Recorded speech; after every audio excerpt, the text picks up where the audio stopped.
সকলে আচলতে আনন্দ কৰা দেখা গৈছে কি ক'ব যথেষ্ট আচলতে একে আনন্দমুখৰ পৰিৱেশৰ সৃষ্টি হৈছে চাওক ৰাইজৰ পাৰ ভঙা উৎসাহ ৰাইজে কিমান আনন্দ কৰিছে চাওক নিৰ্বাচন কিমান ভাইব্ৰেণ্ট যে ৰাইজে কেনেকৈ আদৰিছে কেনেকৈ মৰম কৰিছে ৰাইজৰ বিশ্বাস যে এইবাৰ নৰেন্দ্ৰ মোদী ডাঙৰীয়া ডক্টৰ হিমন্ত বিশ্ব শৰ্মা ডাঙৰীয়াই যি পৰিৱৰ্তন কৰিছে এই পৰিৱৰ্তনৰ ধাৰা অব্যাহত থাকিব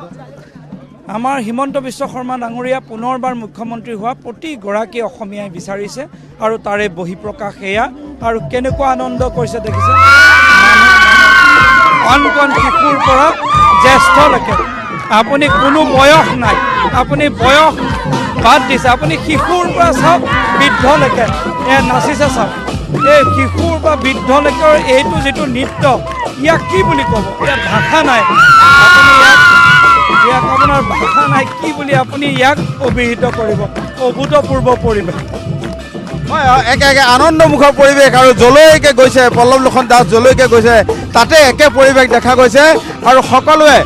এইদৰে আনন্দ প্ৰকাশ কৰা পৰিলক্ষিত হৈছে এয়া বিশ্বনাথ সমষ্টিৰ প্ৰাৰ্থী পল্লৱ লোচন দাস আৰু সকলোৱে পুৰুষ মহিলা সমন্বিত শিশু সকলোৱে আচলতে তাকে আগুৰি ধৰি তেওঁলোকে আচলতে যি আচলতে মৰম দিয়া পৰিলক্ষিত হৈছে নাচি বাগি সকলোৱে এইদৰে আনন্দ প্ৰকাশ কৰা পৰিলক্ষিত হৈছে আৰু এয়া হৈছে বিশ্বনাথৰ পৰিৱেশ আৰু বিশ্বনাথত এইদৰে নিৰ্বাচনী প্ৰচাৰত ব্যস্ত হৈ পৰিছে পল্লৱ লোচন দাস আৰু যলৈকে গৈছে তাতে এই আচলতে পাৰ ভঙা উৎসাহ ৰাইজৰ পাৰ ভঙা উৎসাহ পৰিলক্ষিত হৈছে